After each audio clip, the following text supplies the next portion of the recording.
बालीगुड़ार पूर्वतन विधायक तथा वरिष्ठ बीजेपी नेता करेन्द्र माझी भुवनेश्वर स्थित एक घरोई हस्पिटाल चिकित्साधीन अवस्था परलोक घटी। मृत्यु बेलू 52 वर्ष होता। परलोक राज्य बीजेपी पक्षर गभीर शोक व्यक्त करा जायछि। स्वर्गत माझी बीजेपी 2004 और 2009 मसीह विधायक भाव निर्वाचित होते। कुटिया कंध आदिवासी संप्रदायर से जड़े जनाशुना नेता थे। बीजेपी को तृणमूल स्तर संगठित करी मजबूत करिबारे तांको अवदान अविस्मरणीय होई रहिबो। से सबुबेले दुर्गम ग्रामांचलर विकास उपरे गुरुत्व देई आसुथिले। तांको त्याग और उत्सर्गीकृत मनोभाव कार्यकर्तांको पई उदाहरण सृष्टि करिबो।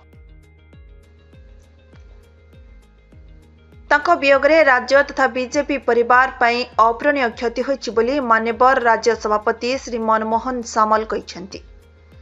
राज्य कार्यालय स्वर्गत माझी पार्थिव शरीर पहुंचवा परे मान्यवर राज्य सभापति श्री सामल, उपमुख्यमंत्री श्री कनक वर्धन सिंहदेव, मंत्री श्री रविनारायण नायक, Shri Krishnachandra Patra, Shri Nityananda Gand, doctor Mukesh Mahaling, doctor Krishnachandra Mahapatra, doctor Ganesh Ramsingh Khuntia, Shri Gokulananda Mallik, पूर्वतन राज्य सभापति तथा राष्ट्रीय कार्यकारिणी सदस्य श्री समीर महांती, राज्य साधारण संपादक संगठन श्री मानस कुमार महांती, संसद श्री बलभद्र माझी, विधायक श्री दुर्गा प्रसन्न नायक, पूर्वतन मंत्री श्री अरविंद ढाली, राज्य साधारण संपादक श्री शारदा प्रसाद शतपथी, राज्य संपादक श्री सरोज कर, राज्य मुखपात्र श्री सुदीप्त राय, श्री दिलीप महांती, श्री दिलीप मल्लिक, राज्य कार्यकारिणी सदस्य श्री जगन्नाथ प्रधान, वरिष्ठ नेता श्री महेश महांती, भुवनेश्वर जिला सभापति श्री निरंजन मिश्र समेत बीजेपी नेतृवृंद और शताधिक कार्यकर्ता पहुंची शेष दर्शन करी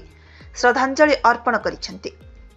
एही अवसर में स्वर्गत माझी अमर आत्मार सद्गति कामना कराजिबा सह एभली दुखद समय शोकसंतप्त परिवार वर्ग एवं बंधुजन को असीम धैर्य प्रदान करिबा पई समस्त नेतृवृंद एवं कार्यकर्ता महाप्रभु श्री जगन्नाथ निकट रे प्रार्थना करिसेंति।